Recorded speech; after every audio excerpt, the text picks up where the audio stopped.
Good morning everyone, we are the researcher of automated color sorting machine.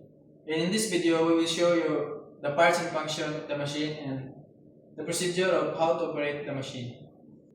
Our machine is divided into two sections, the control section and the pneumatic section. In the control section, we have the circuit breaker, emergency stop, the main switch, PLC switch, and the PLC. The PLC, we have the PLC inputs, the PLC outputs. We have push buttons, start and stop, sensors, the safety leads, pilot lights, and the solenoid valves. In the pneumatic section, we have the control of the gravity magazine, the sorting red, sorting green, the sorting white. This is the supply for our air supply. We use AFR or the air filter regulator to ensure the cleanliness and consistent of the airflow of our pneumatic control section. This is the back of our machine. As you can see, this is our wiring connection of the machine. This is the pneumatic section and this is the control section of the machine. This is the contact relay and this is the contact relay. And this is the solenoid valve to control the cylinder. And this is the exhaust fan. As you can see, we use exhaust fan to prevent overheating of the machine.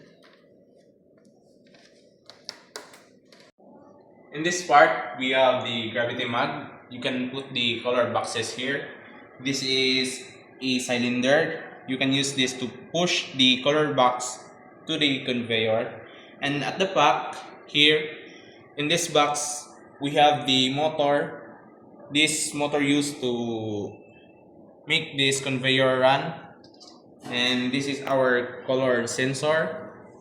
And at the back, this is also our another cylinder. This will extend if this color sensor will detect the color.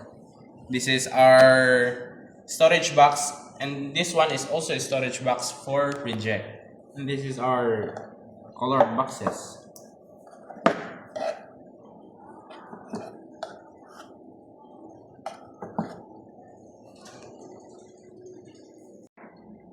Under the machine, this is our power supply. We have two power supply. This power supply is for the PLC and this power supply is to the control section. As you can see, we use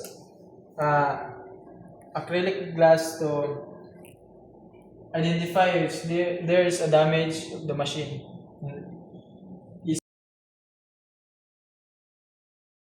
Procedure on how to operate the machine. First is plug the device to the 220 to 240 AC outlet.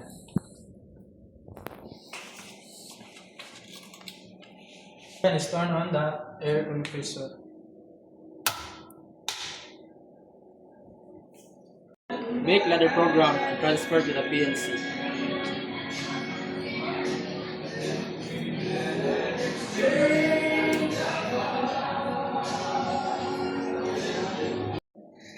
Turn on the circuit breaker, the main switch, and the PLC switch, and then insert the safety leads.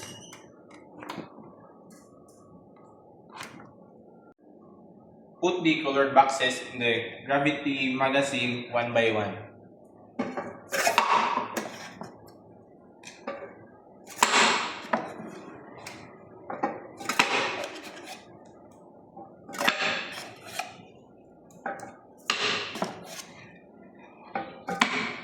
Next, in order to operate, press the start button